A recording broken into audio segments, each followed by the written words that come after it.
What's up, everyone? This is Preston and Tony finally in a video together for the first time, and certainly not the last. We're going to do something a little different. I know that you've seen on the channel But only a so little far, bit different. But only a little bit different. We still like to save money. The focus of this video is still to save money, but still to win games. So, what we thought would be a good idea, a fun idea, would be to sort of what's the next step after the $35 budget or the $35 budget, $35. The budget faller 35. The budget 35s. What's next after that? How do you get someone? How do you get a new player from just a cheapo blitz deck? Maybe win some armory games. Learn the fundamentals, right? Get it down. Yeah, exactly. And how do you go from that to competition? How do you go from that to more competitive play? Sometimes it can be a little daunting. You show up on FAB or one of the deck building websites, and you look at some of these, meta decks, these decks that are winning callings and battle hardened, and they're $1,000. They're $1,200. I've seen some that are like $1,600, and it's ridiculous, right? And I get it. I've got a couple of those expensive decks, and those are the things that we take to RTNs and to callings, but. And we're not opposed to having expensive cards, Exactly. right? It's just hard to get into it when you look at a deck and the first 4 cards you look at are like $800. Yeah. Right? Yeah, absolutely. Yeah, and so that's kind of the attempt with this is we're going to go through a couple of decks from recent events that have performed well. We'll be looking at Brodie Spurlock's Pro Tour Baltimore Lexi list, Andrew Lorenz's Battle Hardened Charlotte Bravo list. We have the Savage Lands Pro Tour Baltimore Rhinar list, and then Jake Warburton's Pro Tour Baltimore list for Azalea. So we're going to take a look at a couple of these decks, and we're going to show you how do you pare some of these things down to get from that $1,000 range, and maybe bring it closer to 150 to 250 range. Because while that sounds like a lot of money, just saying that number, when you talk about competitive TCG decks, a couple $100 is actually not terrible. So yeah, and you'll see in these, like, we will cut single cards that will be the total price of the final deck once we get into this. So and we've got some options here we want to be able to show you guys. If you're trying to go really bare bones and you just want to get the deck and play it, we've got some options for you. But we've also got some sort of first steps if you've got a little bit more in your budget or you're trying to bling it out a little bit more. The big thing we want you guys to see in this is when you're building a deck, those really expensive cards in Flesh and Blood, the legendaries and some of the more expensive majestics, what those do is they really create consistency for your deck. So you can do the same thing over and over again consistently, right? Game after game after game. And so when we're removing some of these, we're going to be giving up some of that consistency. We want to be able to show you where you can gain some of that back and hopefully make your dollar stretch a little bit more. Yeah, absolutely. Those are excellent points, Tony. I think while you go ahead, Tony's going to kick us off with the Brodie Spurlock Lexi deck. While you're loading that up, a quick note, while we're doing these also, we're trying to maintain the overall goal of the deck. Because it would be really easy, say for the Bravo we're going to cover later, you can go the route of like an Earthlore Bounty Royal Bravo, and by changing the way that the deck plays and turning it into a different style of Bravo deck, you could significantly cut the cost. But we're trying not to do that in this particular video, just trying to keep the spirit of the deck from the original creator. Yeah, we wanted to take something that these individuals who have performed well and sort of give you like the pared down version of that deck. Again, really work on what is this deck trying to do, what are the fundamental pieces here, and then where can you save some money so that as you get better and better, you get the opportunity to play more, you want to invest a little bit more into that hero. So yeah, I'll go ahead and get us started here with Lexi. Let me get this pulled up, and we'll take a look at that. So the first thing here, excuse me, we're going to have these lists up on the King's Table Fabrary available for you guys. Those will be linked down in the description as well. So you guys can see the final version, and then we'll also have links to this version that we're working off of. So we're going to start with their actual winning deck list or the deck that they took to the tournament. You can see here, this one is currently sitting at about $1,140.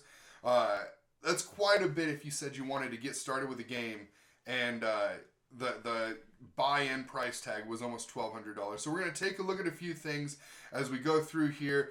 Primarily, we're going to save a lot of money on our equipment, and then we're also going to save a chunk down here in the main deck as well. So we're just going to get started here. Like I said, you look at the first 5 cards, that's where you're going to probably see a lot of your savings. And right here we've got Spring Tunic. That one you're going to see consistently. We're going to cut that in an effort to bring some budget in. This is a great card here.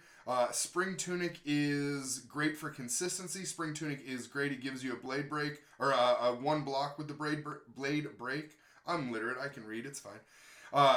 It's a great card, but it's also like $220, $230 bucks.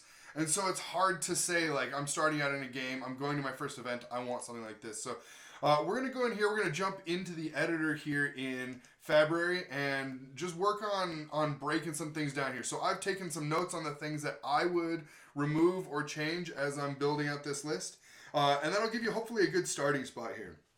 So the first thing that I'm going to do is I'm going to remove the Spring Tunic. It's a great card, but it's out of the price range. So we're just going to straight take it out. And what we're going to look at here, in place of Spring Tunic, we're probably going to be running this Heart of Ice primarily. Mm-hmm. And so this is a really solid legendary piece. If I zoom in here, what it does is it creates a barrier for your opponent. So cards and activated abilities cost opposing heroes an additional 1 resource this turn, go again.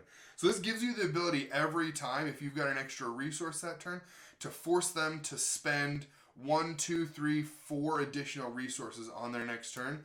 This can be a killer for like ninja decks. It can be a killer for decks that don't run a lot of blues and yellows for resources, because they just don't have the ability to manage that. So this was already in that original 1100, so we're going to keep that with just straight saving money. The next thing I wanted to show here is just sort of an alternative to this. If the Heart of Ice, if we take a quick look at the cost here. Oh, maybe. Nope, I clicked the wrong thing. Hold on a second. Hold on 1 second here. While you're pulling that go up, ahead, Tony, credit to you for the Heart of Ice choice too, and I know that it was already in the list, but I think that when we talk about like competition in the next couple of months after this video, I think we might see, and I've seen some other people talk about this, an increase in Kano shenanigans depending on events that you're going to, and with the possible resurgence of Runeblade and Shadow Runeblade, I think the fact that the Heart of Ice has the arcane barrier built in just makes it a versatile piece that, for what is it, like $50 or something like that now? Yeah, so this is currently sitting just under $60 depending on where you find it. So that's a solid Absolutely. Point. I think we're going to see a lot with Runeblades coming up. I think Kano's always going to be in and out of the meta, and so I think this is a really solid place to start. It's a lot of value on that. So Heart of Ice, like I said, I'm just showing you guys here for the Rainbow Foil Legendary, $57, $60. It's a solid way to go. If that is still out of your budget, I did want to give you guys just another option here. So Code of Frost. This one here, I will throw this in as well.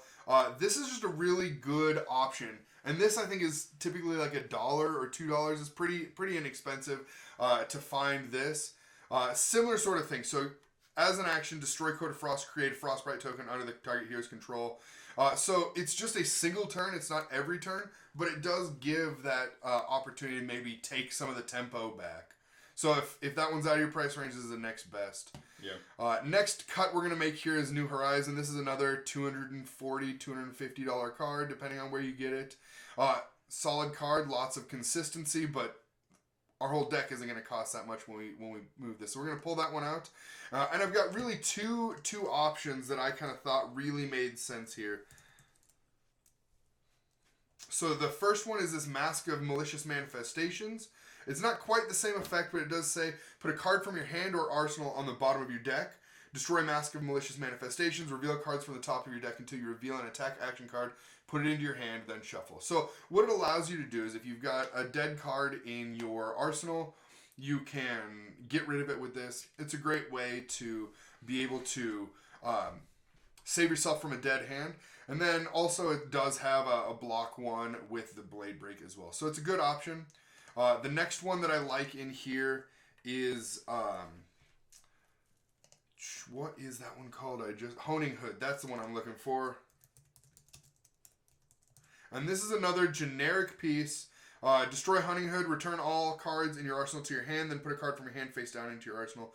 Similar sort of effect. We've got a bad card in our arsenal. We need something else in there. So this can be really solid. Again, it doesn't have the block, but it's got a solid effect, and these are a dime a dozen. They're fairly inexpensive. So really solid there. We're going to keep Quiver of Rustling Leaves. That's a fairly inexpensive one. And then I did want to give you another option here on that. If your budget does allow, the Quiver of Abyssal Depths is a really solid card in the right matchup. It's not great for every single matchup, but at instant speed, you can pay 3, destroy Quiver of Abyssal Depths, shuffle up to 3 arrows with different names from your graveyard into your deck. So it allows you to just get some recursion into the deck, pull some of those cards that you've already used back in, and then you're shuffling those back in. You can start kind of working your game back over from square one. So if this is usually running, I don't know, like $20 to $30 depending on the flavor of the minute. And so this can be a solid one if your budget allows. So I'm gonna throw that one in as well. We've got the Snapdragon Scalers. This is a great one. Gives you go again on one of your attacks. That's going to be the whole name of the game here with Lexi. And then Voltaire Strike Twice is another big piece of this, but luckily this one's only a couple of bucks. So this one allows us to twice per turn be able to put a card into our arsenal. The first one gets a +1, or one of them gets a +1. One of them gets go again. You get to decide how you want that to go. So you can give your first arrow go again, your second one +1, or if you just got one arrow, give it the +1. Give it a little bit of a boost there. So really solid way to be able to get additional cards into your arsenal there. So those are the big ones in the equipment that I wanted to show. The next step here, I'll make this a little bit bigger and easier to see. The next step that we're going to get rid of here is this Battering Bolt. This card here, when Battering Bolt hits a hero, they reveal their hand and discard all cards other than action cards. They lose 1 life for each card discarded this way. This is a great card in the right matchup. It is kind of expensive. A 2 for 6 can't always be like the best option. So, and this is also like I think $15 a piece. So we're gonna just pull those guys right out. Maybe there we go. And I've got a couple of options here for that, and I want to kind of explain why. So the first one that I want to look at is Toxicity. That's one of the new cards out of Outsiders. So this one here, the next Assassin or Ranger attack action card you play this turn gains. When this hits a hero, they lose 5 life. Very similar effect where it's an on-hit that brings down some additional life. So this is a really good option if that's your primary goal. The next one that I wanted to look at as an option here is Death Touch. So this one is a 1 for 6, so we get a little bit better value on that. It can't be played from hand, but that's okay because everything we're doing is from Arsenal. And when this hits a hero, create a Frailty, Inertia, or Blood Rot Pox token under their control. So depending on which token we use here, if we go with a Blood Rot, that's potentially a 1 for 8 kind of value on that, so it's really great. One of the other things that I love about this card, we're seeing a lot more Dromai right now, and so having a 6 power attack in your deck can be really great. It's a good option for being able to block, knock out their dragons, and then stop their turn dead so that hopefully you can gain some momentum moving forward. So that one definitely is an include in the deck here as well. Your meta may or may not need that, but I know for ours, we've got a couple of pretty consistent Dromai players. So that is it for Battering Bolt. The next one here, obviously Command and Conquer. These guys, great card. They're on a really great day, they're about $70 a piece, if not more like 80 or 90. And so we've got 2 of them in the deck. We're gonna pull both of those out, and we've got a couple of options with those. Death Touch gives us a similar rate, so we still have a popper at the 6 power, if that's the main thing. If what we're looking for is a little bit of Arsenal Disruption, the next best thing is going to be Wreak Havoc. Ooh, I can spell it right though. How about that? Wreak Havoc. So this one here, 2 for 6, same value. It does say defense reactions can't be played to Wreak Havoc's chain link. And when this hits a hero, you may turn a card in their arsenal face up, then destroy a defense reaction in their arsenal. So if you're playing against a hero that runs a lot of defense reactions, this can be a really great way to go because you know you're probably going to get some value out of it. So we're going to go and throw a couple of those guys in there. So that's it for the Command and Conquerors. The next one that we're looking at, we can move quite a ways through here. So we've got a number of really solid arrows. Falcon Wing is great. It's got automatic go again, 0 for 3. It does say here if Falcon Wing has an aim counter, it gets +1. We're not going to worry about the aim counters here. Same with Drill Shot. It looks for an aim counter. We're not worried about that. We're really just looking for those 0 for 4s, 0 for 3s, trying to get the go again. We want as many arrows. We want to try to have 2 to 3 attacks per turn and really have a lot of solid on hits as we're going through here. So the next one we're looking at here is Remorseless. So this is a solid card, wonderful card, very expensive card. And so we're going to go ahead and pull those, but just to kind of the effect we're looking at here, it's a 1 for 5 that says, if Remorseless is put into your arsenal face up, until the end of turn it gains defense reactions can't be played from arsenal to Remorseless's chain link. And if it hits a hero, until the end of the next turn, whenever they play an attack action card, they lose 1 life. So very similar to that toxicity kind of thing we were looking at before. I feel like that's a really good option here. The other one that I like, so we'll go ahead and get rid of these guys. Another one that works really well in that place is Increase the Tension. So Increase the Tension says your next arrow attack this turn gains +3, and defense reactions can't be played from hand this chain link. So it gains us a little bit of evasion on that next arrow. It gives us a buff of 3, and it only costs 1, the same as the other card. Obviously, there's a reason why Remorseless is a $15 to $18 card. We give up some of that value if it doesn't fit in our budget, but we can still put together a really solid list for Lexi and find some budget cards here. So Increase the Tension is a solid substitution for Remorseless there. The next one we have, so that gets us through most of our arrows. We're going to keep 3 of a kind until that gets banned. I imagine at some point we're going to see some problems with that, but we'll see. The next one we're going to look at here is Art of War. Art of War says, choose 2. It is a 1-cost generic. It says choose 2. Attack action cards gain +1. That is exactly what we're looking for here in Lexi. You want to be able to have 2 or 3 or 4 attacks that all get that buff. That's really great.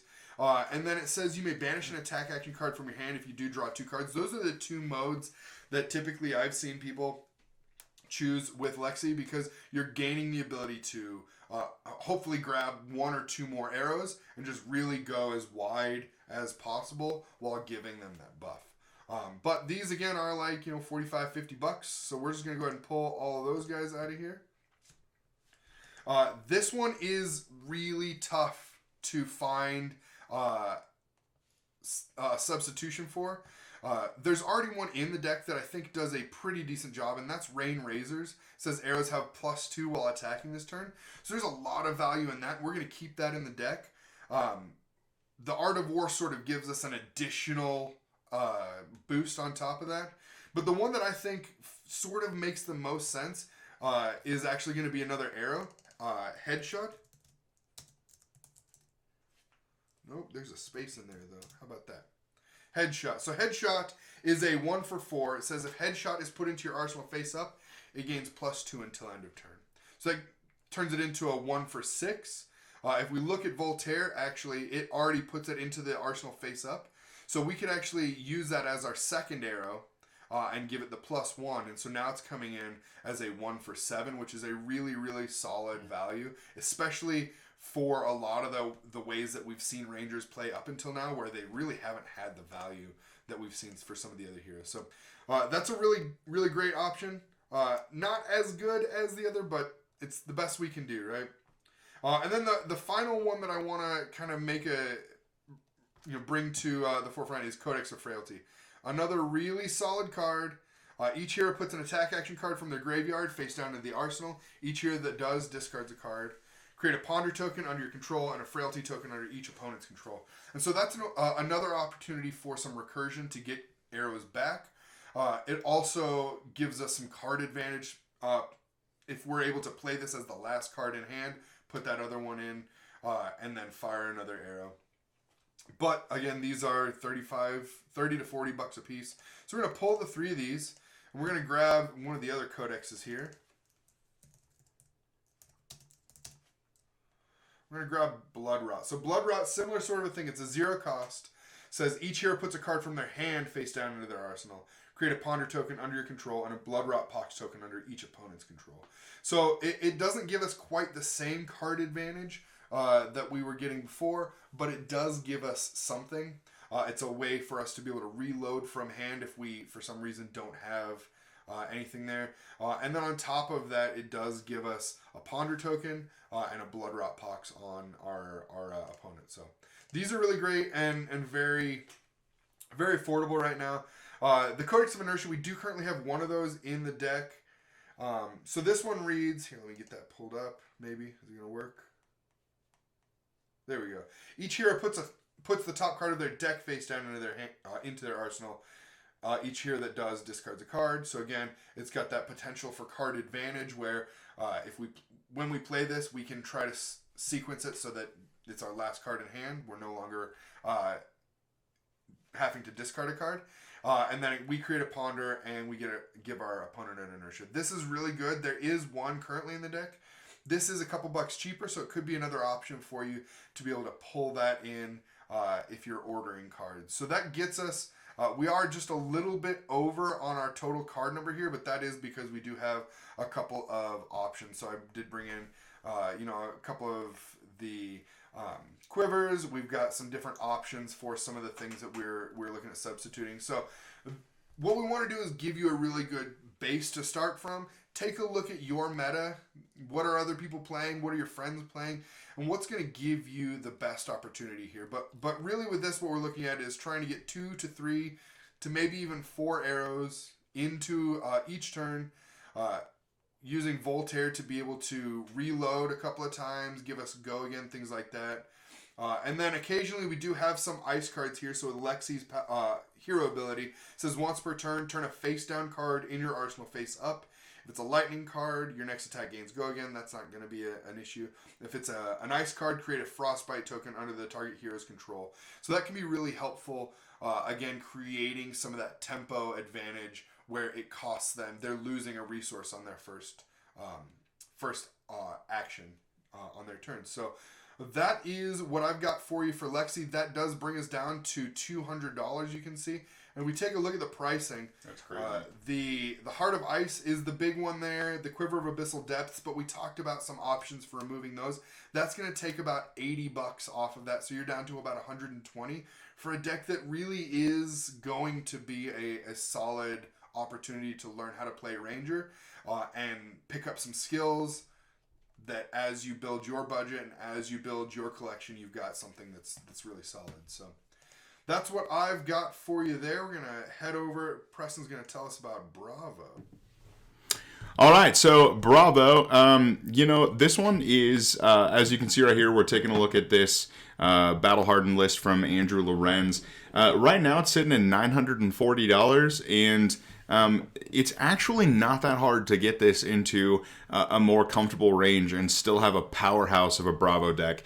And so let's go ahead and let's dive in. Taking a look here just at the pricing, I mean, it's really easy to see, just looking at this very briefly, that between Command and Conquer, the Spring Tunic, and the Crown of Providence, it's not going to take much cutting to get this where we need it to be. So the first thing we'll do, because quite honestly, if you are going to take this to a Pro Quest, you're going to take this to a Road to Nationals or something like that, as a newer player and you still, don't have all these pieces, or you're still working to acquire, your Tunic and your Crown and those sorts of things, this is a deck I would, once we get done with it, I would 100% take to one of those events, because it's still totally viable. So the first thing we're going to do is we're going to cut the Crown, and we're going to cut the Spring Tunic as well. those are things that, again, you get, like Tony was saying, with consistency and talking about, that additional tunic resource and those sorts of things. They are helpful. Being able to cycle a card and block for 2 with the crown, that's incredibly helpful. But those pieces are so expensive that there are other things that we can do to bring that cost down. I mean, you can see even just by eliminating those, our total now is at 420. So it's not going to take long to get where we need to be. Now, we need a headpiece. So the first thing that I've put in there, or that we will sort of explore, is the Helm of Eisen's Peak. It does block for 1, and it does give you the ability to have an extra intellect and draw an extra card at the end of turn. So it's not quite the same cycling effect that the Crown of Providence has, but it's going to give us another card after we activate this and draw up to 5 instead of 4 when we increase Bravo's intellect. So there are still things that are, that are, of course, helpful in this card. It's only a couple of dollars, and it's going to give you enough mileage to make it worth not spending $200 and some and only spending $2, because I'm pretty sure that's what a rainbow foil of this costs. So you can even get a really pretty one for just a couple of dollars, but still really useful effects, still blocks for 1. And then what we're going to do with the equipment, because even with the reduced budget and trying to do something that is, like we said, more than $35 but less than $1,000, we actually still have plenty of room to leave the tectonic plating, which is once per turn we get to pay a resource to create a seismic surge aura token, and then it does block for 2 as well. So we get to keep that piece of legendary guardian equipment, which is awesome, and it also allows us to keep the Crater Fist, where we can, for an action, pay 3 resources, destroy the Crater Fist, and then our attacks with the Crush keyword get +2 attack this turn. So, and then it also does block for 2. So those 2 pieces of equipment are pretty essential to this style of Bravo play, and so being able to keep both of them in the budget and still still have something that is powerful and consistent for Bravo, I think is just fine, to where, we don't have to feel sad that we had to cut the tunic or anything. I think that Crater Fist and Tectonic Plating will be just fine. But what I wanted to do as well with the equipment, because I thought it would be kind of fun, just to explore other options and maybe present some more flexibility to your equipment loadout. I also like to add in my Guardian lists, and if you're a hardcore Guardian player out there and you see this and you think that what I'm saying is total nonsense, let me know in the comments below. But I like to do this. Sometimes if I'm, playing Bravo and I'm in a matchup where I know I'm going to need to block a lot, then what I might actually do is I might go the route of equipping Titan's Fist and then equipping the Steel Braid Buckler just for an additional 2 block in that offhand equipment. And then, of course, for, we talked about earlier having to deal with, Arcane Berry and Arcane damage. What I also like to do is I also like to throw the Arcane Lantern in there. So if you absolutely need it, we have some Null Rune equipment, which I would probably run the boots and the Null Rune hood if I was in a matchup where I needed the Arcane Barrier. And then again, run the Titan's Fist and the Arcane Lantern. So it gives us a ton of Arcane Barrier built in. And this really provides us, again, certainly coming in under that budget mark we're looking for, it provides us with really flexible equipment to sort of set up for, every match we can think of. So I really like going that route with my Bravo builds and equipment. And again, huge plus being able to keep the plating and the Crater Fist. So now, when we actually look at the deck itself, there's really not a lot of things that we need to do to get this affordable and maintain its power level. So the first thing that we're going to do is we're going to go ahead and we're going to cut the Command and Conquer. You just watch that price drop. Now we're already at $170. So we're going to cut the Command and Conquer. Like we talked about in the last deck, it's a solid card. It's an excellent card. There's a reason why it's so expensive. But if you could have half of this deck or the Command and Conquers, or not even that, it would be all the Command and Conquers, or all the deck. If you could have all the Command and Conquers or all of the deck, I would say, well, buy yourself a powerful competitive deck, and then, pick up those CNCs later. So, I mean, it is kind of crazy that those cards are so expensive that you can essentially purchase this entire deck instead.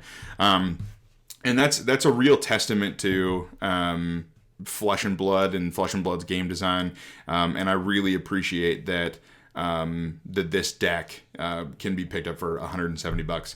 So that's the first move, like I said, cutting the CNC, and then we're also going to go ahead and this lone disable here, just to make some room for some other things in some of the equipment slots. We are also yeah, here it is. So we're also running 3 copies of the blue disable. And so I went ahead and I cut it just to make room for some other things. Not necessarily a budget issue. I just wanted to make room for a couple of other things in the deck. And then really the only other thing, that's actually all we need to cut. From here, the additions that I made to this deck, because we want to put some other stuff back in, I went ahead and I added in 3 copies of the red Crush Confidence, which does have the Crush keyword, and it says if it deals 4 or more damage to a hero, they lose all hero card effects and activated abilities until the end of the next turn. We're in a place with Flesh and Blood. I mean, I'm sure this has been the case for the life of Flesh and Blood, but there's some heroes out there that their ability is so essential to the way that their deck performs, being Azalea, Dromai is a big one. Kano even. Katsu is huge. I mean, there's we'll just name all the heroes. Yeah, there's a small list of people that are heroes that don't use it every single turn. The fuseless Lexi and Dash might be the only ones that don't care, right? But I think that there is, and I'll come back to this when I talk about Azalea later, but I really like erasing hero abilities. It's a really fun thing to do. Certainly not a fun thing to have happen to you, but it is a fun thing to do. And so that's why I like Crush Confidence. It's a fun little addition. It's going to increase, some of the flexibility you have in what the different attacks of this deck do. And just for time's sake, all these deck lists are going to be available, so I'm not going to go through. That's a great way to just pull some tempo, turn off, or just like stumble a turn. Absolutely, and especially if you're trying to build up, you want to have a turn where you can, crack that Helm of Eisen's Peak to gain the additional intellect, because that action, just so you know, if maybe you've seen this card before, if you're watching this video, maybe you haven't. It does not have go again, so you just need to make sure that you do that last on your turn. So there's a couple of things that you might be able to do if you have a setup turn or a turn where you don't have a lot of cards in your hand because you had to block something out. You can go ahead and crack that helm at the end. But anyway, like I said, this, all these deck lists will be available so you can look through it a little bit further. A lot of this is really standard Bravo stuff if you've looked at very many Bravo decks. I wanted to do Bravo for one of the heroes covering in this video because just in those few cards that we cut, I mean, it was 5 total cards, 3 of which were, the same. They were the CNCs. We got it down from $940 to $170. And being able to show up to an event, a ProQuest, an RTN, with a $170 deck that's this Bravo, you're gonna do well. You put in the reps, you put in the effort. You can do some really crazy things with this deck, and so that's why I love it. That's why I picked it. You look at what's here on this screen, you read through the deck list. It's crazy to see that a deck of this level, you can still make it perform this well for only $170. So that's Bravo. That's sort of that build for Bravo. You could also, if you want to, I won't pull it up here because, like I said, we're trying in this video to keep the spirit of the deck. But I would also look into like a Royal Bravo build using the Earthlore bounty. You can usually get those for a couple $100. Those deck lists, they're really fun. It's a different take and a different way to build Bravo. So check that out too. There's a couple of ways to get really affordable Bravos. And I also just realized that I was at 81 over 80. So what I would do is I would cut the Nilrune gloves. There we go. Now we're at 80 out of 80. But that's just because I'm going to run the Crater Fist and the Tectonic Plating every time. So yeah, that's Bravo. And Tony, I think, is going to show us some Rhinar madness here. So so I'm going to jump into Rhinar here. One thing I really want to point out is, like, there's 1,000 ways to do this, right? We wanted to pull some of these decks from people that performed really, really well at some of these events and show you, like, the core pieces of that deck is really very affordable. And it's those kind of next level pieces that are more expensive that you can cut and really, really understand what's going on there. So, yeah, I'm going to pull up the Savage Lands Rhinar, and we're going to get at it. All right. Let's get Rhinar. There it is. All right, so I've got Rhinar here. We're looking at this is Savage Lands News. So he's another content creator that is very competitive. He runs Rhinar very regularly. He's got this deck currently at $1,040. We're gonna see if we can bring that down a little bit, and we can see sort of the main culprits here. Just Crown of Providence and Spring Tunic, those are going to save us a ton of money here. And then we've got a couple other things in the deck that we're going to look at pulling as well. And that's just going to give us the ability to run this deck at a pretty significant budget. So let's go ahead and get started here. Let's make this a little bigger so you can see what's going on. So Crown of Providence, we had already looked at that guy before. You defend with it, you get to put a card from hand or arsenal on the bottom of your deck, so it allows you to cycle through your deck a little bit, and it blocks for 2. It's a great card. It's also, $250, $300. So we're going to go ahead and pull that one out. We're going to pull out Spring Tunic. And we need something to put in place of that. So we've got a couple of options here. The kind of majestic standby for the oh my goodness, my brain just went sideways there. The card for brutes is typically going to be Skullhorn. This is a really great option, especially depending on your meta. If there's a lot of arcane going on, or even the new meta that we're getting into, looking at the new Rune Blade, this could be a really great option. This is typically $5 or $10. So Skullhorn allows you to destroy the card, draw a card, and discard a random card. That's what you're going to see happening a lot with Rhinar, is drawing a card, discarding a card, or discarding a card. And every time you discard a card with a power 6 or greater, you get to Intimidate, which pulls cards out of their ability to use. So this is a really great option. Sort of get your turn started off there. So we're going to throw that in the deck. The other one that I think, if your budget allows, and depending again on your meta, is going to be Arknight Skullcap. Oh my goodness. What is going on? There we go. Arknight Skull. Oh, I'm missing the A. Arknight Skullcap. So this one does give us some blocks and some Arcane Barrier. That's really all that we're going to see. So Arcane Barrier 3, as long as you have less life than the opposing hero. It's very situational, but in those situations, it's really great. And then it does have the ability where if you have less life than an opposing hero, it gets a +1 to its defense. So this potentially can defend for 3, which is pretty solid. And this is a $50 to $60 card. So because of the way that this is going to work, I'm going to throw this in, have these options in here. But depending on your budget, find the one that makes the most sense. Gambler's Gloves, really solid option for this. Allows us to, anytime we roll a die, we get to re-roll that die. It gives us one time to do that. We'd have to destroy this, but it allows us, if we get a bad roll, to maybe get another opportunity there. And the main reason for that in this deck is Scab Skin. So it says once per turn action. This gets to happen every single turn if you want. You got to be really careful with that. No cost. Roll a 6-sided die. Gain action points equal to half the number rolled, rounded down. So we're going to do this. It's going to cost us an action. If you don't roll a 4, 5, or 6, it's not great. And so you can get kind of hosed on this. But then you could roll a 6 and you get 3 action points on top of this, and you get to start really stringing together some cool combos in this. So Scab Skins, we're going to try to keep this in here. If there is a reason, if there's a reason where your budget can't handle this for the moment, there is a really good option in, let's go here. Where are we at?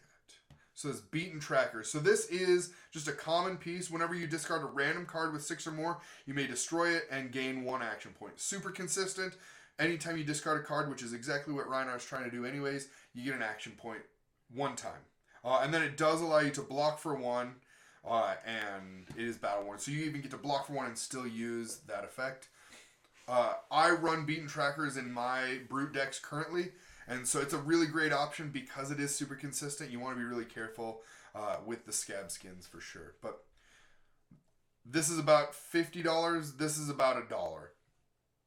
It's definitely gonna have some value for. It's got to have some value for you if you're gonna go for the scab skins route.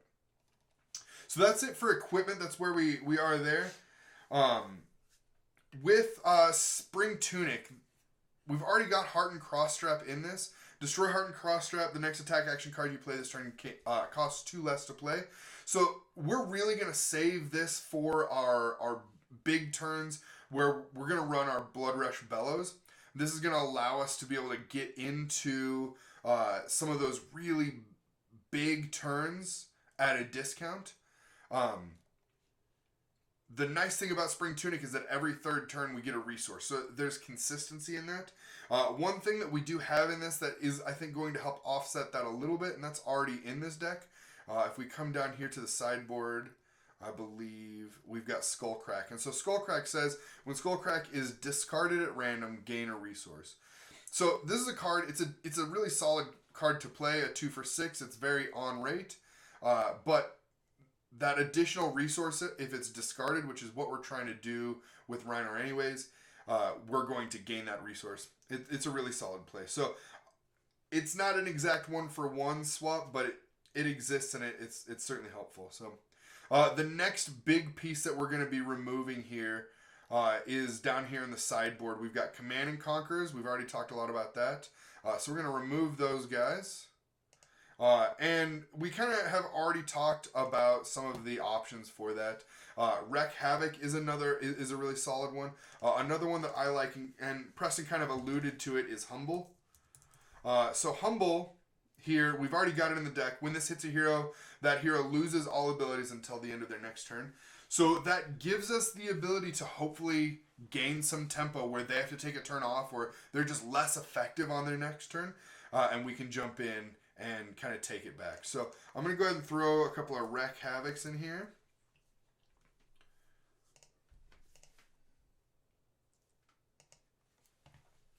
And then the next piece that we're going to be pulling out here is, I just passed it, where do we go? Enlightened Strike. So again, great card here, super efficient. It's a 0 for 5. It says as an additional cost, we put a card from our hand on the bottom of our deck. So it doesn't count for that discard that we're looking for with Rhinar, but it does allow us to either draw a card, so we immediately get to filter something back into our hand. It gains +2, so now it's a 0 for 7, or it gains Go Again. So it allows us to potentially string a couple of things together on that turn. Really great card, but these are about $35 a piece. So we're going to go ahead and pull those out. And there's not a super great, 1-for-1 swap for this. But what I like to see in here, one thing that I think is pretty close, is a card from Everfest, Bingo. Bingo is an interesting card here. It's a 1 for 5, so not quite the same rate. It costs us a resource, just like Enlightened Strike costs us a card that we have to put on the bottom of our deck. It says when Bingo hits a hero, they reveal a card from their hand. If an attack action card is revealed this way, Bingo gains Go Again. If a non-attack action card is revealed this way, draw a card. So we've got 2 of those 3 modes that we're looking at from Enlightened Strike. We're missing the buff that's automatically built in. And it is put on our opponent to reveal to us that card if we hit. If they block out and they don't reveal a card, then we get none of those things. So it's not perfect, obviously, but it is about 50 cents, I think. So it's a pretty solid move from Enlightened Strike, and it gets us a similar sort of feel where this is what the card is, but there's something extra going on, potentially drawing a card, potentially getting Go Again. I think it's a decent budget move for that. So with all of those changes that we've got in, we've brought it down to $220. That is including us having Arcanite Skullcap in here, which is about $60, and Scabskin Leathers, which I think is right around $60 as well. Let's see. So Arcanite $60, Scabskin Leathers is $50. So if we take those two out and we go with those cheaper alternatives, we're looking at something more like about $110, which again, for a deck that we've seen perform well at some of these bigger events, we're getting about 90% of the way there with these cards that are included in this budget deck. I think you're gonna really start to decide is Brute the way you want to go, and if it is, you can really start to invest your time and effort and money into that and have a really solid deck. So that's crazy. I like that bingo inclusion. That's a card that I forget exists a lot. I think it's sort of an odd card because it doesn't really fit anywhere, but it's pretty close. Like it's about 80% of the way there, I feel like. So, all right, Preston is going to come up next with Azalea, and this will be the last one we've got for the afternoon. All right, so Azalea. I am a Ranger main. I absolutely love Azalea. And as someone who had to play a somewhat budget version of Azalea for a long time before I got some of the fancier toys, it's possible. It's certainly possible to have success with Azalea that cuts back a little bit on cost. And loses some things that, at first glance might feel like, auto includes or like you absolutely need these. But there's definitely a way to do Azalea, that's certainly cheaper than, the $920 that's in this deck. But we'll kind of talk through some things, and some of the things that we have to cut don't necessarily have a one-for-one swap. So unlike in the previous heroes we've looked at so far this video, what I'm gonna do at this is I'm gonna go through all the things that I'm gonna cut, and then I'm gonna sort of add things and talk through the additions, because not everything has a one-for-one. So I think it's just the easiest way to cover that. So we'll start with the things that let me do this. Sorry, I wasn't gonna let me cut this up. So I'm just making a copy of this deck really quickly. So what we'll do is we'll go ahead and start, like we've talked about many times before in this video so far. We're cutting the tunic. That already went from $940 to $700. So we're already on the path of making this more budget friendly just by cutting that. And now I'm not going to cut the Skullbone Cross Wrap. I think that the ability, because it does have the Arcane Barrier, like we've talked about so far, being something that is important to think about when building your equipment loadouts. The ability of the turning the face down card in the arsenal face up to opt is so essential to Azalea's ability for cycling the arsenal to the bottom and bringing the top card of the deck into the arsenal to give it dominate. And so being able to see what's next is such a critical piece of making Azalea function. And though it has certainly gone up in price, I think when I bought my cross wrap, I think I had paid like $45 or $50 or something like that. And this is saying that Skullbone cross wrap right now is around $103. So it's gone up with Azalea's success, which is unfortunate to see it go up, but it is an awesome thing to see Azalea finding success. So a couple of other things we'll be cutting from this deck. There's a lot of really good pieces in here that also run a pretty penny, and so it hurts a little bit to cut some of these, but we have to do it to reach a more budget-friendly option. And the first thing that we're going to cut is going to be the 3 copies of Battering Bolt. We will be cutting the Enlightened Strikes. We will be cutting the Premeditates. Oof. I know. I really love Premeditate. And I really love, as I cut it now, the Codex of Frailty. I do love those cards, but they're just at a price point now where it's hard to commit to Ranger if maybe you... I mean, if you're convinced and you love the hero and you love the playstyle, sure, go all in, right? Like, that's the underlying idea with everything that we've said so far, is like, if you know that this is the hero that you want to play and you don't care and you just want to be competitive and you want to dive in, awesome, dive in. Buy all the things, buy all the cool stuff. This is really just for those people who are going to take that next step into competitive play, out of the budget decks, out of the armory decks, those sorts of things, and get into the point where they want to step into competitive play. So it hurts to cut some of these, but if you're not going to go the route of jumping all in, and you're just going to take just a little baby step in that competitive direction, then these are the things we've got to cut. So we're going to cut the Dead Eyes. We're going to cut the Remorseless. I know, it's so painful. It's so painful to cut those. And then I think the Boulder Trap, you can cut, you can leave in there. That's not a budget option. There's one copy of it. And obviously Jake did very well with this deck. And, I believe he's done some interviews about the deck recently since the event. So there's probably a reason that Boulder Trap is in there. So cut it, leave it, test it, whatever you want to do. But that's not, that card is not a budget concern. I think that is, and then Rain Razors. Rain Razors is another one that's kind of creeped up in price, so we're just going to go ahead and cut it to make room for some other things. So as you can see, just with that alone, we're down to $180 now, but about 100 of that is the Skullbone. So now let's talk about what we're going to go ahead and add. Again, the thing with Azalea, you want to be able to, you're going to go tall. That's the theme, right? You want one big giant arrow that has Dominate, that has good on-hit effects. That's what makes Azalea tick. And so with the equipment, really the thing that I want to do when considering a chest piece, since we don't have the tunic, there is room in the budget to actually put in the Trench of Sunken Treasure from Outsiders. It's not a very expensive legendary. You're going to get the ability for blocking 1, and you're also going to get the Arcane Barrier. And because we're missing some of those, those fancier pieces of, expensive competitive Azalea decks, I do like Trench for getting you out of a bad place. If you've got a card face down, you could at least cycle it through and gain a resource that you can use for something else.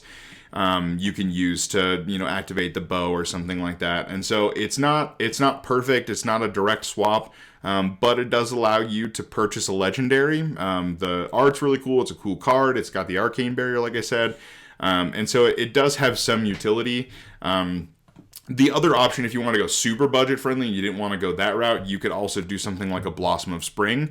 You just get to destroy it and gain a resource. But it doesn't have any block value, and it doesn't have any of the extras like the Arcane Barrier. And so if you can swing it and you don't want to go all the way to buying the Spring Tunic, Trench isn't the worst option in the world. It's Ranger specific, and it's going to have some utility beyond just the card cycling for the additional resource. So we're going to go ahead and we're going to throw the Trench in there.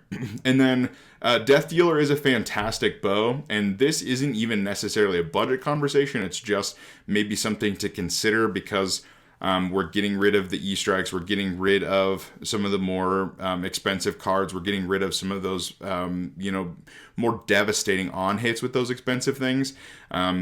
You could consider putting in the Dreadbore bow because it does make it so that your opponent cannot play defense reactions from their hand to your arrows. And so it provides some additional versatility and maybe just something to think about. Death Dealer is such a fantastic and consistent bow. But if you want to try something else, if you want to mess around with something a little different, that is an option that you have to maybe see if Dreadbore can help make up for some of the holes in the deck, that were made by all of the cutting. So just something to consider there. Now, as far as card additions and arrow additions, let's go ahead, and the first thing I want to talk about are, when we cut those Codex of Frailties, how do we get arrows back? How do we get some things out of our discard pile and get them back into our deck to continue to use? And the arrows that we do have in our deck that are, still the powerhouse arrows that we're not going to cut from this deck, how do we continue to fire those? How do we continue to use those?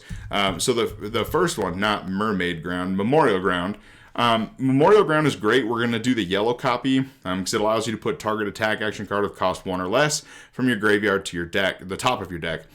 And the reason that Memorial Ground can be so powerful, and even in my expensive competitive Azalea, I'm testing it right now because you can put that arrow from your graveyard directly on top of your library, and then just use Azalea's ability to put that right into your arsenal with Dominate. So you get some of the arrow recursion that you would get with Codex of Frailty, but you also have some additional control where you get to put it on your deck, and it makes it easier to then give that arrow that you brought back Dominate. So I like Memorial Ground anyway. I think it might be worth looking at even if you do have the Codex of Frailty, but it is definitely helpful if you have to cut Codex of Frailty from your deck to throw in those Memorial Grounds. And then the other thing we're going to look at is the Codex of Bloodrot. And this is similar to what Tony was talking about earlier with some of the other codexes as an alternative to the Frailty. The Codex of Bloodrot allows you to put a card from your hand face down into your arsenal. And what's important about the Codex of Bloodrot as an alternative is that you get to put it face down. So if you have not utilized the Skullbone Crosswrap ability yet that turn, then you can throw the arrow down face down and then flip it up with the Crosswrap to still utilize that opt and help set up your Azalea ability and help have a powerful turn. So it does still have some utility, even though it may not feel or it may not be as powerful as Codex of Frailty. There is still utility in that Codex to do some things to help set up really solid turns, and then you get the Ponder token as well, and your opponent gets a Bloodrot. So we're going to go ahead and we're going to toss in a couple of those. We're going to run all three. Now we're going to go ahead and we're going to talk about adding in some buffs, because we took away things like Deadeye, we took away things like Rain Razors. How do we increase the count of arrow buffs in this deck? And I think that what I want to do with that is I want to, there's already in this deck, there's already 3 copies of the red Read the Glide Path. Let's also put in the yellows. Just to help increase the consistency of the deck since we've removed some other things from it. I think that it's totally fair to throw in the yellows, so we're running the 3 red and the 3 yellow. Because that opt is so important, because being able to see what's on top of your deck is so essential to making Azalea run and run well. It absolutely doesn't hurt to throw in the 3 yellow copies. And, the +2 buff is nice, but having the opt as well makes Read the Glide Path a really great addition in... I run the Read the Glide Paths in my competitive Azalea, so I don't, whether it's budget or competitive, it's the card is so cheap. I think you should always take a look at seeing if there's room for those. And then the other thing that we want to go ahead and add, since we don't have the premeditates, this is not a direct a direct comparison to Premeditate because we're not getting that Ponder token potentially, but Scout the Periphery will let us look at the top card of a target hero's deck. Obviously, we want to look at our own. This is another sort of pseudo-opt ability. We won't be able to throw it to the bottom of the deck if it's not a great card that's on top of the deck, but we at least get to know what's there. We get to know what's coming. And then the next attack action card that we play from Arsenal is going to get the +3, similar to what Premeditate does. So we're going to go ahead and we're going to toss in 3 copies of that as well. Get the buff and get the sort of pseudo-opt in there. And then let's talk about arrows. We want to add in a few additional arrows just to sort of round out, what we can do with this deck. And then we'll take a look. So what I want to do is I want to add in the immobilizing shot.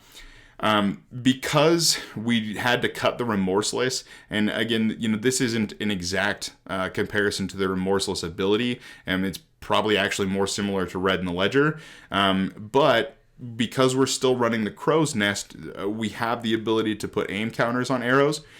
And so immobilizing shot, if it has the aim counter and it hits, the opposing hero can't play more than 1 attack action and 1 non-attack action card during their next action phase. So it's definitely more similar to Red in the Ledger. But it still is a devastating on hit if you can get it nice and tall with a couple of buffs and give it the dominate. It can really slow your opponent down and give you tempo back in the game and allow you to catch up if you're behind, or it'll be just what you need to get ahead and sort of deal some of the final blows. So we're going to go ahead and 3 copies of that. And then let's take a look at Sleep Dart. Again, I really like erasing hero abilities. So maybe this is a bad deck building call, and some Azalea players that are better than me will call me out on this, but I love Sleep Dart because I love erasing hero abilities. And that's just what it does. If it hits, they lose hero card effects and activated abilities until the end of their next turn. So we'll go ahead and we will 3 copies of that.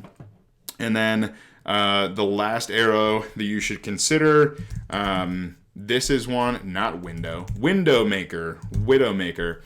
I really like Widowmaker because a couple of reasons. If you're not able to set up a good dominate turn, but you still have some buffs in hand, this can still be a really nasty arrow. It's going to come in for 4, but if it's blocked by less than 2 cards, or fewer than 2 cards, as the text says, then it's going to get that +3. So it really forces your opponent to make some unfortunate decisions with what they block with. But when you can dominate Widowmaker, it forces your opponent, because also defense reactions can't be played to Widowmaker's chain link. And so usually what happens, I've found, when you throw out a dominated Widowmaker, is that your opponent's forced to block with a card from their hand, but then they're forced to block with a piece of equipment so that your arrow doesn't get that additional +3 buff from the Widowmaker text. So really, I've found this card to have a lot of equipment killing ability that I didn't necessarily expect the first couple times I read this card, but it's just kind of been a really fun side effect. So I really like Widowmaker. I've really enjoyed playing it in Azalea, and as you can see, I'm at 81. So like I said, you could probably go find the video where Jake sort of describes his deck and covers it.